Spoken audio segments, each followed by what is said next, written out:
Salut Ibra, Bonjour, salut. est-ce que tu pourrais te présenter rapidement pour les personnes qui ne te connaîtraient pas? Je suis kurde de Turquie, j'ai 22 ans, je suis en France depuis 10 ans. Non. J'ai fait des études en droit et voilà, c'est moi. D'accord. Et qu'est-ce qui a poussé ta famille à partir de Turquie du coup? Ma famille ils sont venus en France. En fait, premièrement, c'est mon père qui est venu en France en D'accord. 2007. Ensuite, il a fait la demande. Il est venu en France pour les raisons financières. D'accord. Ben, en 2009 aussi, nous, on est arrivés en France. D'accord. C'est, Donc c'est plus pour des raisons financières que pour voilà, c'est, instabilité. voilà, c'est ça. Et du coup, la première question que je voulais te poser, c'est toi, est-ce que tu as des souvenirs de ton passage en Turquie? De quoi tu te souviens? Des petits souvenirs peut-être qui t'ont marqué là-bas? En Turquie, je vivais dans une zone, dans un village kurde, D'accord. totalement kurde, il n'y avait pas turc. Genre, il n'y avait pas de racisme entre le peuple, vu qu'il n'y avait pas turc, il n'y avait pas étranger D'accord. entre le peuple. Mais par contre, à l'école, dans les bureaux d'État, et même dans les hôpitaux, on n'avait pas le droit de parler en kurde, c'était interdit. Même je me rappelle que, parce que j'ai fait des études en Turquie, je me Hmm. rappelle bien qu'on m'a frappé parce que je disais des mots en kurde entre les amis. Ah, entre les amis, Oui, donc. Ouais. parce que c'était interdit de parler en kurde. Et quand les profs ils entendaient, Même si c'était dans la cour de ils nous sanctionnaient. Oui, récréation c'était totalement interdit.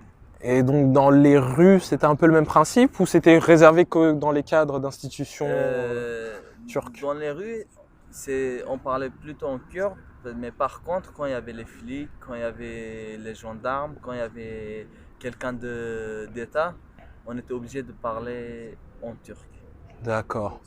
Mais du coup, est-ce que le peuple kurde est considéré, enfin, est-ce que légalement il a des droits, par exemple, de rien parler ou même avoir des fêtes en Turquie ou c'est Comme je t'ai déjà dit, en fait, de parler dans les maisons, même si légalement, les, on n'avait aucune sanction Hmm. contre ça. Par contre, si tu parlais, tu pouvais pas te défendre en kurde dans les tribunaux, tu pouvais pas parler en kurde dans les hôpitaux, c'était totalement interdit. Et quand tu parlais, on pouvait même appeler les polices pour D'accord. te porter, comme quoi tu étais un terroriste. Ah Mais oui. oui, Ah, et pour les ok. études, c'était totalement interdit. C'est toujours interdit d'étudier en kurde. Par contre, aujourd'hui, tu as le droit de dire que tu es kurde, sauf que tu ne peux pas demander, renoncer tes droits en fait. Hmm. Tant que tu es un bon kurde d'État, tu n'as aucune sanction. Mais le jour que tu commences à dire, ouais, je suis kurde et j'ai le droit à ça, et là tu vas être, on va t'afficher comme terroriste et tu peux te retrouver au prison du jour au lendemain. D'accord. Et donc, une question qui me vient, c'est est-ce que toi, quand tu étais en Turquie, est-ce qu'il y avait beaucoup de tensions entre Turcs et Kurdes? Et est-ce qu'aujourd'hui, par rapport à aujourd'hui, est-ce que la situation s'est améliorée ou elle a empiré? La situation s'est améliorée entre 2012 et 2015, mais Hmm. là aujourd'hui c'est encore pire qu'avant quand je vivais en Turquie. Moi, ma ville c'est à côté de la ville du chef kurde, D'accord. Abdullah Öcalan. Du coup, tous les ans, le jour de son anniversaire, le jour de Nouvel An kurde, il y a eu toujours des tensions. Hmm. Mais comme j'ai dit, vu que tout le monde était kurde, tant que tu n'avais pas un problème avec l'État, tu n'avais aucun souci. Hmm. Mais le jour que tu avais un souci et que, par exemple, nous, les vieux qui ne parlent pas en turc, et quand ils ont un truc à faire avec l'État, ils ne peuvent pas aller parler en kurde parce que c'est interdit. Du coup, j'ai déjà vu des gens qui se font refuser d'entrer parce qu'ils parlaient que Kurde. en kurde. D'accord. C'est pas évident, effectivement. Ouais. Donc, par rapport à la situation où toi tu étais, c'est pire aujourd'hui, donc, tu dirais. Oui, depuis, Depuis depuis, le, 2015. depuis 2015, c'est encore pire. Il y a eu un cessez-le-feu entre les Kurdes et les Turcs, le gouvernement turc plutôt. Et le- le- l'ancien premier ministre, Mhm. il avait même déclaré que les Kurdes ils auront leurs droits, qu'ils vont pouvoir écrire leur prénom avec par exemple en Turquie, W, X ou sont interdits dans Mhm. l'alphabet. Du coup, si tu t'appelles par exemple Khalil, tu n'as pas le droit d'écrire avec X. Du coup, les D'accord. gens ils se font appeler Alil. Et là, ils ont dit qu'en 2004, ils ont dit qu'on va donner ces droits, on va commencer à autoriser les études en kurde. Et ensuite, quand il a vu que le parti d'Erdogan il a commencé à perdre des voix, il a tout renoncé, il a déclaré la guerre contre les Kurdes. Et depuis, ça va plus en plus mal, même Mhm. c'est encore pire qu'avant, dans les années 90, quand il y avait les chefs en pouvoir. Mhm. C'est encore pire que cette période-là, parce qu'aujourd'hui, euh, il y a, il y a des premières, il y a des députés, il y a des maires, qui sont en prison Mhm. parce que parce qu'en sous prétence on leur dit qu'ils sont des terroristes alors qu'ils sont bien ils sont bien des politiciens qu'ils ont des partis légaux, Mhm. mais comme j'ai dit on peut te dire que tu es un terroriste sans preuve, sans rien, et on peut te mettre en prison. J'imagine que la situation du coup d'État de 2016, si je dis pas de Oui. bêtises, a dû aussi empirer la situation. Euh, Le coup d'État de 2016, en fait, c'était un faux coup d'État pour moi. Mhm. C'était pas entre les Kurdes et les Turcs. C'était un coup d'État entre les Turcs Mhm. islamistes et le gouvernement Mhm. d'Erdogan. C'était un coup d'État organisé. C'était pas vraiment organisé, mais en fait, le gouvernement d'Erdogan, ils savaient qu'ils allaient faire un coup d'État, les islamistes, mais ils ont laissé faire. Par contre, ils ont bien organisé une défense pour arrêter le coup d'État. Mhm. Et juste après, ils ont profité de dire il y a un coup d'État, on doit réorganiser l'État. Mhm.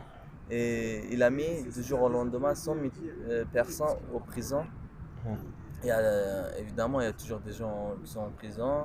Il y a, après, celui qui avait des connaissances avec les politiciens, ils ont une certaine liberté. Mais ceux qui avaient personne, les pauvres, les gens civils, ils sont toujours encore en prison et il y a même pas de place. Carrément, Mhm. il y avait pas de place. On a libéré Les anciens criminels. voilà,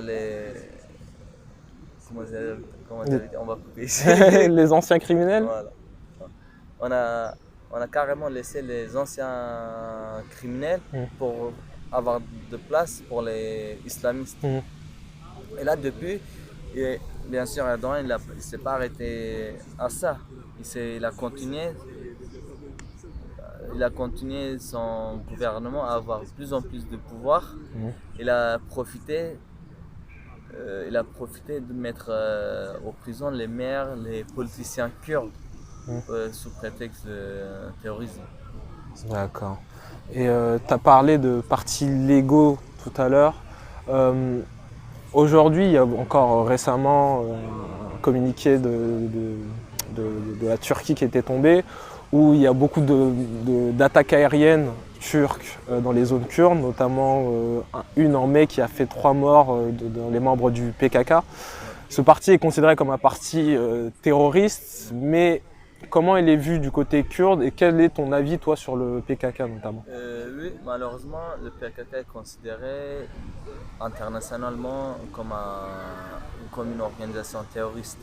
Hmm. Mais avant de ça, pour comprendre le PKK, il faut connaître un peu l'histoire des Kurdes. Les Kurdes, c'est pas le premier soulèvement, c'est pas la première tentative de révolution Mm. contre les États. Les Kurdes, en 1920, pendant le traité de Sèvres, ils ont accordé aux Kurdes des droits, Mm. comme l'éducation dans leur langue, euh, un État fédéral, Mm. etc. Mais en 1923, après la guerre, quand la Turquie a créé son État, sa République, ils ont renoncé à tous ces droits avec le traité de Lausanne. Mm. Et depuis, il y a tous les 10 ans, on peut dire qu'il y a eu des soulèvements kurdes. Par exemple, en 1936, il y a le massacre de Dersim. Mm. Il y a une ville kurde qui s'est soulevée contre la Turquie, mais vu leur, euh, leur, comment dire, leurs moyens, ils ont pas réussi. Mm. En 1946, les Kurdes ils ont créé une république en Iran d'aujourd'hui. Ça, à cause des problèmes entre les soviétiques et les Kurdes, Mm. ils n'ont pas pu continuer leur république. Ça a été démoli par les Iraniens. Mm.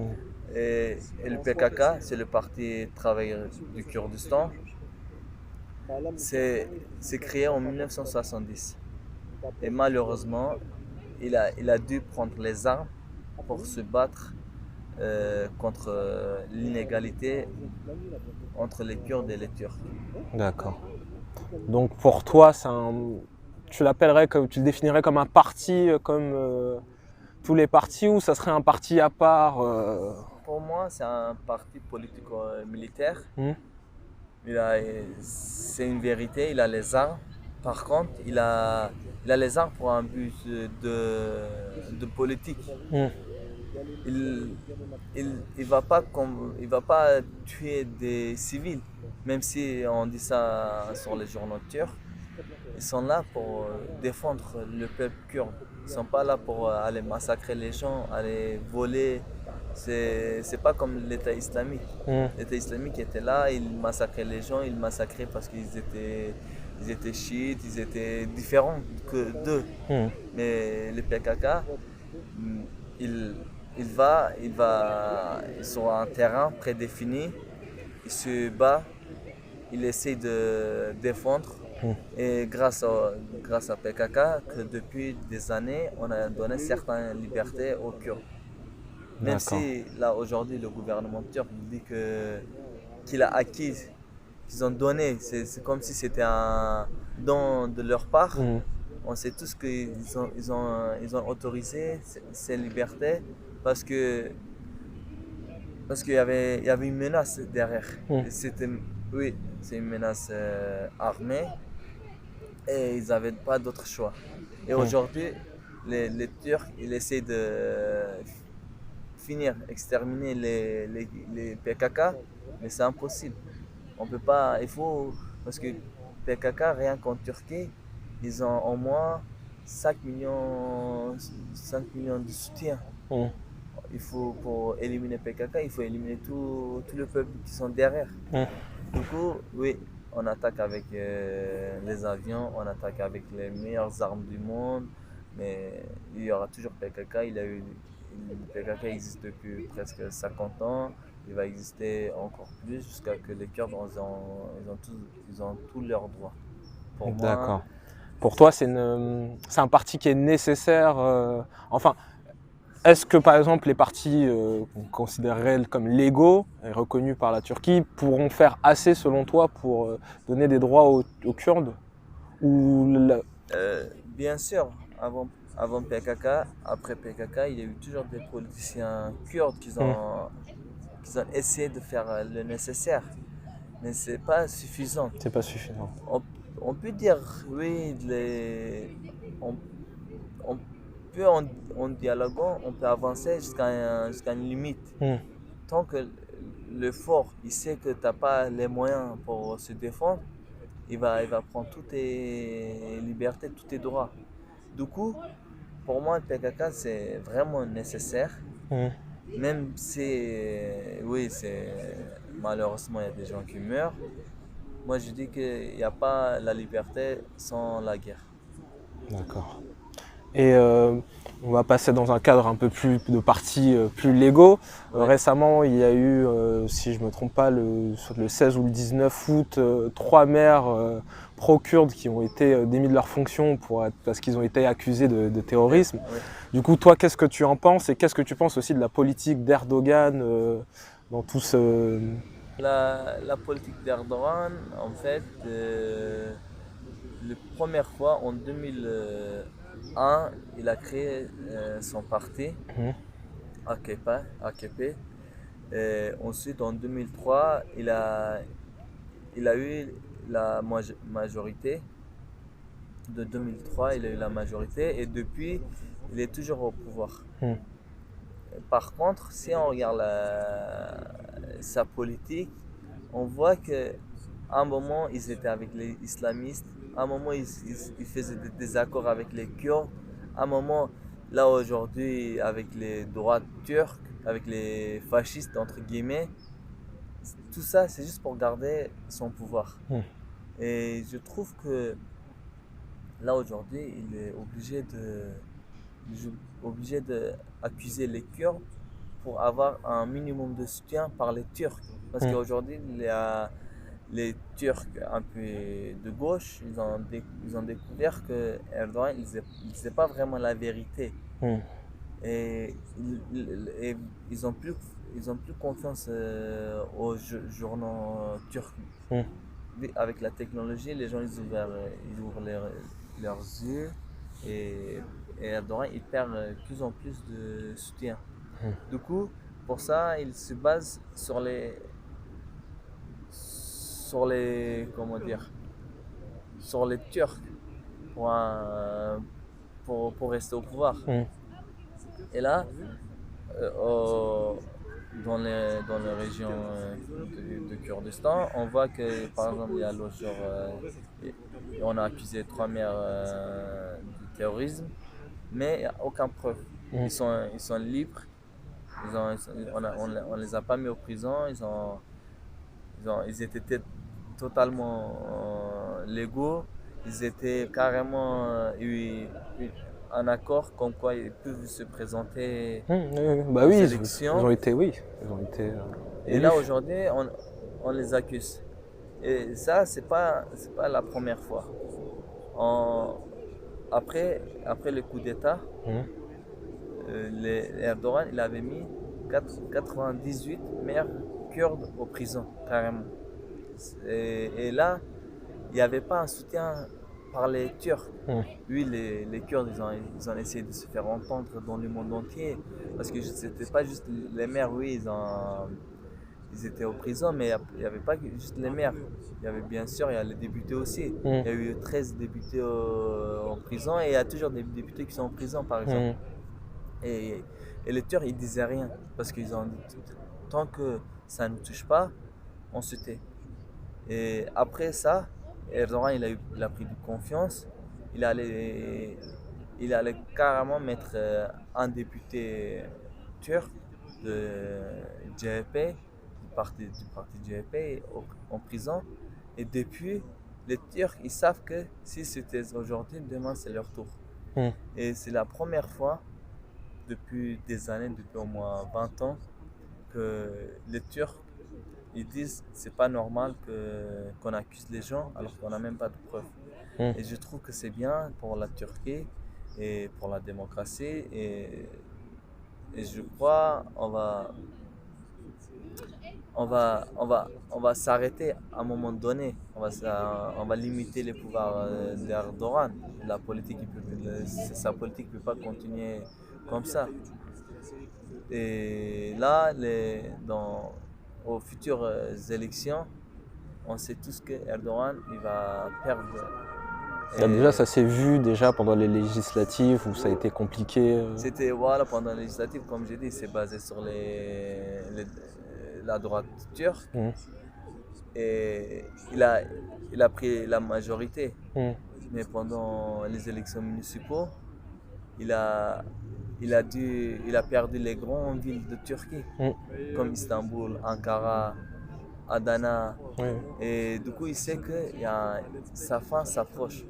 Il Mm. fait tout pour garder son pouvoir, mais ça va pas marcher. Pour moi, c'est les dernières tentatives. Donc pour toi, un après Erdogan, si jamais là, le prochain président de la Turquie a des affinités avec les Turcs, les Kurdes, pardon, ça pourrait avancer de manière plus concrète les droits des Kurdes. Non, je pense pas à ça. Je pense que ce soutien de Turcs pour les Kurdes sont là juste pour avoir leur pouvoir aussi. Mm. Et pour moi, un après Erdogan, c'est fait par un massacre. Il y aura au moins, on va dire, un soulèvement Mm. contre pro-Erdogan. Et ça va pas être facile, ça va pas être démocratiquement possible. Mm. Ça va, pour moi, et ça, c'est Erdogan. On sait tous que Erdogan, il prépare à ça. Carrément, à un moment, il invitait les gens, les pro-Erdogan, à se armer. Mm. Et depuis, on sait tous que Erdogan, il sait sa fin s'approche, il se prépare à ça. Mais ça, après Erdogan, il y aura pas la démocratie. Mm. Démocratie complète n'existera jamais pour moi en Turquie. Pour toi, ça peut se terminer dans combien de temps? Combien de temps pour arranger cette Déjà, situation? ça dure 100 ans. Ça va durer au moins 100 ans aussi. Non, ça ne se finira jamais. Pour moi, ça ne finira jamais jusqu'à ce qu'il n'y aura plus de pétrole. Là, cette guerre, c'est pour la richesse. Mm. Mais tant qu'il y a la richesse dans les États kurdes, il y aura la guerre. Mm. Et moi, pour moi, la guerre, c'est. En fait, pour moi, cette histoire a été écrite par les Anglais en 1920 en divisant les Kurdes par 4 parce que toute la zone des Kurdes, c'est pétrolière. Mm. Et du coup, ils ont divisé par 4 pour ne pas avoir un seul État fort, Mm. mais il faut avoir 4 États forts moyennement. Ouais. Et avec tous les quelques années, tu mets un peu de problème, ils perdent leur richesse, du coup ils en redeviennent faibles. Ah ouais. C'est toujours comme ça. J'aimerais continuer aussi sur quelque chose qui s'est passé assez récemment, au début du mois d'août, Oui. avec notamment la construction de la zone de sécurité mise en place par la Turquie et en relation avec les États-Unis. Donc toi, qu'est-ce que tu penses? Est-ce que tu penses, surtout que les États-Unis ont dit qu'ils n'abandonnaient pas le peuple kurde, est-ce que tu penses que le peuple kurde est reconnu internationalement? Est-ce que tu penses qu'il a assez d'aide, comme essayent de dire les États-Unis? Quel est ton point de vue sur cette question? Pour cette question, je pense que les Kurdes ne sont pas reconnus du tout internationalement. Oui, ils sont connus militairement, peut-être. Je crois qu'ils ne sont même pas reconnus, mais ils sont même pas des alliés en fait. On les aide, on les utilise. On utilise les Kurdes. Et pour prouver ça, je peux dire que les prisonniers de l'État islamique, personne ne veut les recevoir, les condamner chez eux, parce qu'il faut un dialogue diplomatique avec les Kurdes. Et pour faire ce dialogue, il faut reconnaître l'État kurde de Syrie. Et les États ils veulent pas. Du coup, en fait, pour l'instant, les États ils jouent. J'ai pas vu. J'ai rien entendu. Je dis rien. Mais il y a une vérité qui se passe là-bas. Les Kurdes, ils ont peut-être avec les aides des États-Unis, mais les Kurdes, au moins, ils ont gagné quelque chose là-bas. Ils ne veulent pas donner en faisant un don. Ils disent même si on perd ce qu'on a gagné, ça sera avec la guerre. Ça ne serait pas facile pour n'importe quel État. Et du coup, les États-Unis, c'est ça. Et surtout dans la zone kurde, il y a du pétrole. Hmm. C'est pour ça les États-Unis ils veulent pas abandonner les Kurdes. C'est pas parce qu'ils aiment les Kurdes. Hmm. C'est juste qu'il y a du pétrole là-bas. Et, et, et carrément, ils veulent pas abandonner, mais à un moment donné, il avait vraiment accepté. Il a accepté de quitter Syrie et laisser les Turcs entrer dans la zone, faire la guerre, faire les massacres. Hmm. C'est grâce à la France, les États européens, certains États européens, qu'ils ont dû rester encore. Sinon, ils l'auraient quitté il y a un an. Hmm. Et pour la zone démilitarisée, zone de sécurité, je pense que on peut pas faire ça. Premièrement, parce que où ils veulent faire la zone, il y a déjà des civils qui habitent là-bas. Ils veulent faire quitter les civils. Hmm. Et cette politique d'Erdogan, en fait, c'est dans un seul but que ils veulent éliminer les Kurdes de là-bas, de virer sans armes. C'est moins coûteux pour la Turquie. Hmm. Et mettre les Arabes de Syrie qui sont en Turquie, mettre là-bas pour assimiler les Kurdes. Hmm. Et comme ça, dans le futur, il n'y aura pas un Kurdistan uni sans étrangers comme la Turquie, sans multinations. D'accord. C'est dans un seul but, c'est ça. Hmm. Sinon, il sait très bien que les Kurdes de Syrie, depuis 10 ans, depuis la guerre de 2012, ils n'ont jamais attaqué la Turquie, sauf en Afrin, c'est parce que c'est la Turquie qui est venue attaquer. Hmm. Et, et on sait très bien que là-bas, ils ont assimilé, ils ont viré le peuple de là-bas pour mettre les Arabes, pour mettre les Turcs, pour assimiler, pour changer le peuple, pour pas avoir les Kurdes soient unis. Hmm. Ils veulent faire la même chose dans la zone sécurisée. Et je pense que ça ne sera pas possible. Et ça ne sera pas possible, surtout sans les Kurdes. Hmm. Les Kurdes n'accepteront pas ça. Et ils ont bien déclaré que ça ne sera pas possible. Ils vont tout faire, ils vont faire le nécessaire pour, même s'ils créent cette zone, qu'ils soient avec les Kurdes. D'accord.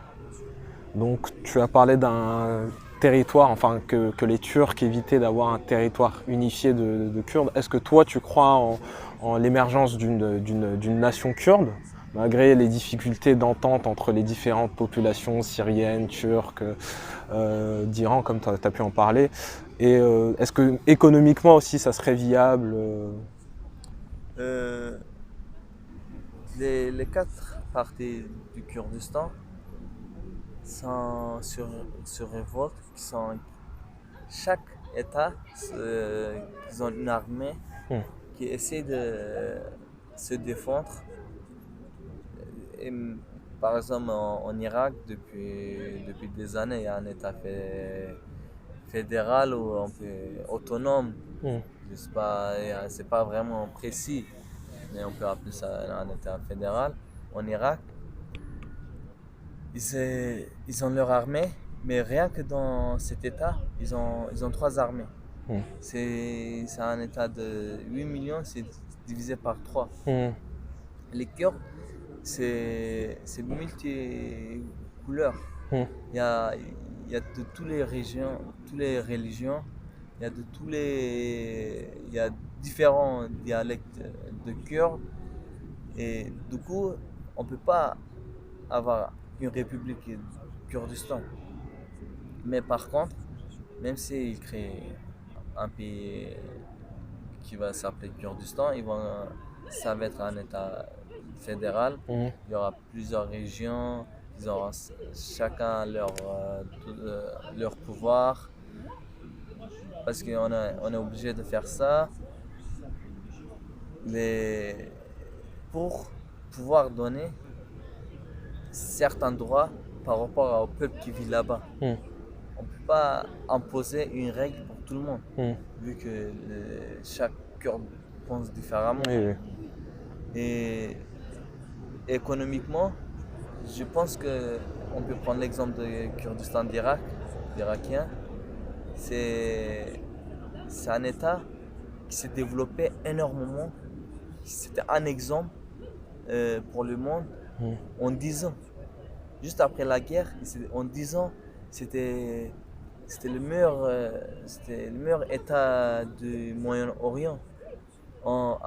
Avant la guerre, les Kurdes d'Irak qui allaient travailler en Turquie. Juste après la guerre, c'est les Turcs qui allaient travailler pour les Kurdes d'Irak. Mm. Du coup, on a montré au monde que les Kurdes, ils ne savaient pas juste se battre. Ils savaient bien sûr se développer, Mm.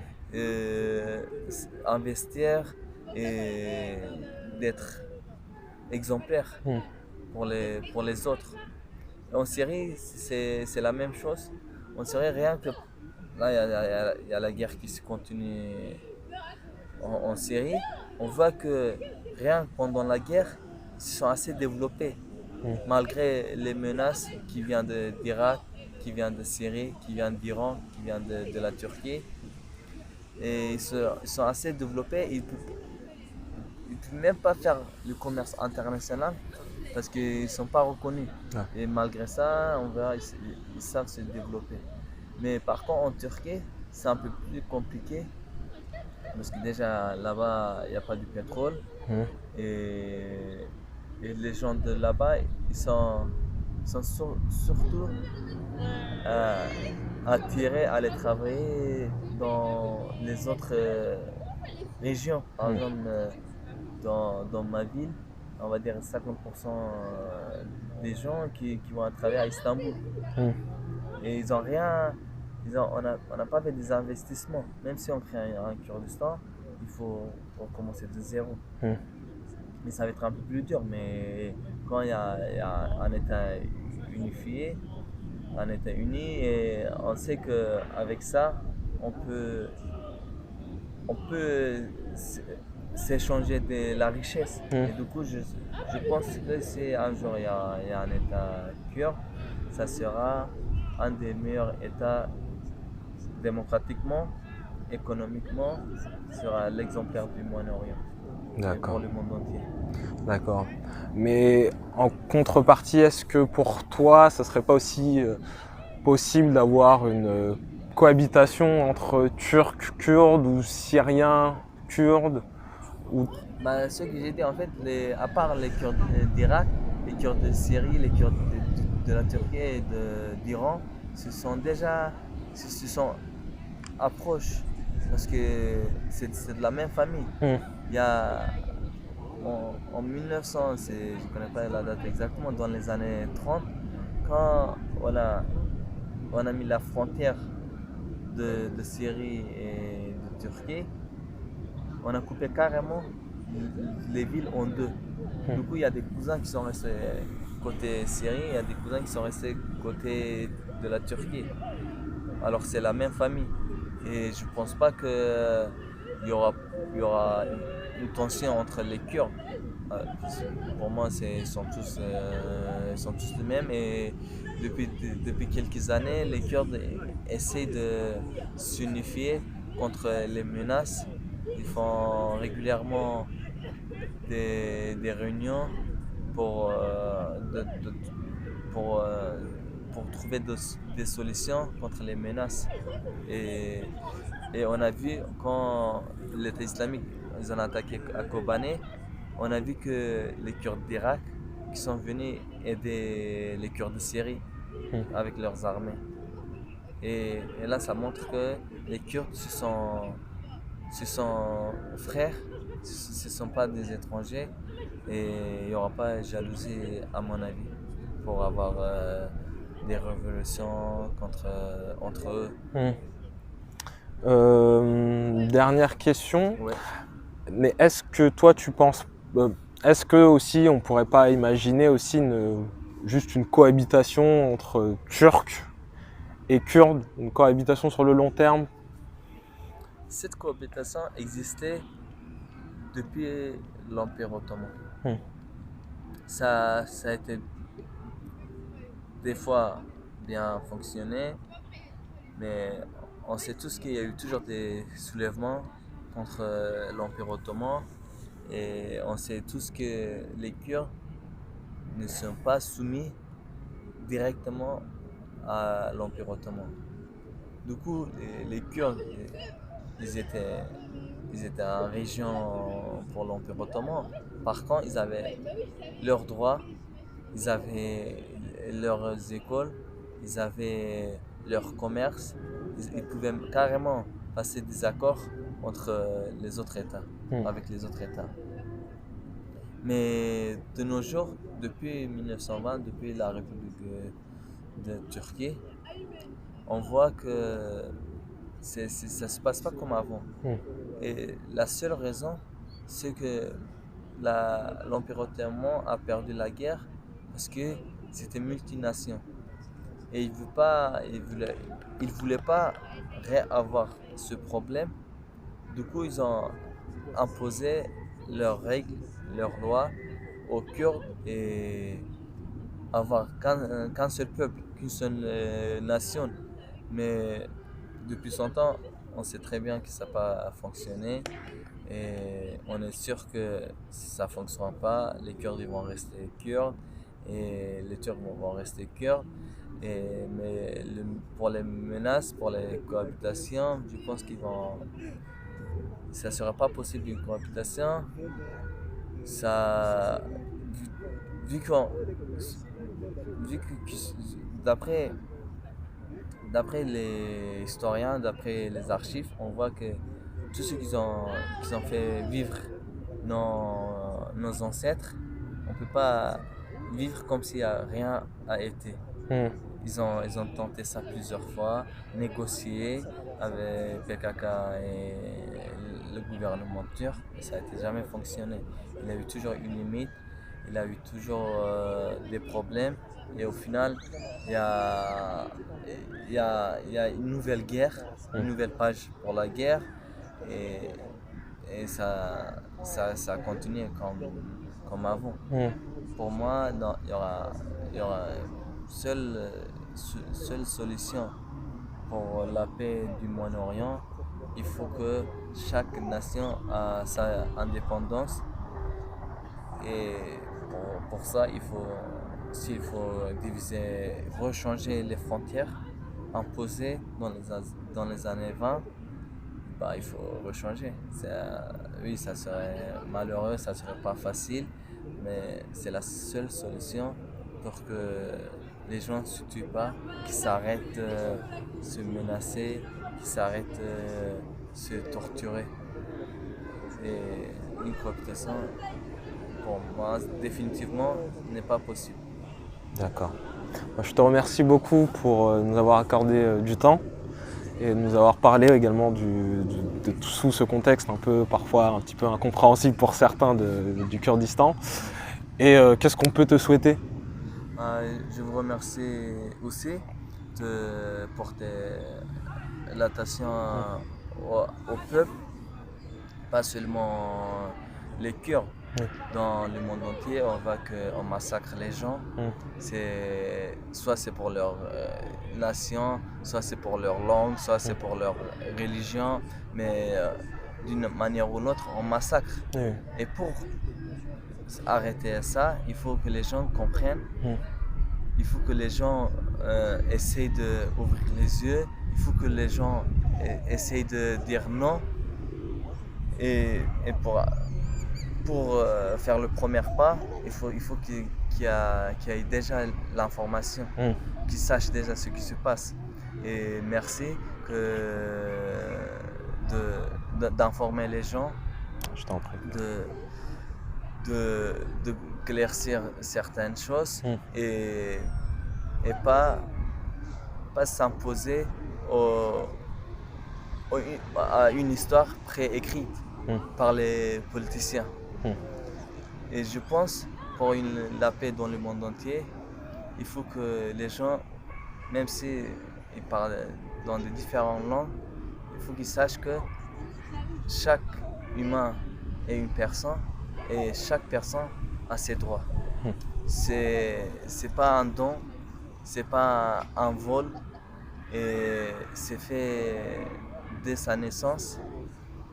Et même si on essaie de voler ses droits, et il y aura la guerre, il y aura les tortures, et de nos jours, on voit que les gens qui viennent en Europe, qui se dirigent vers les pays entre guillemets mieux économiquement développés, et, ça amène des soucis avec eux. Mm.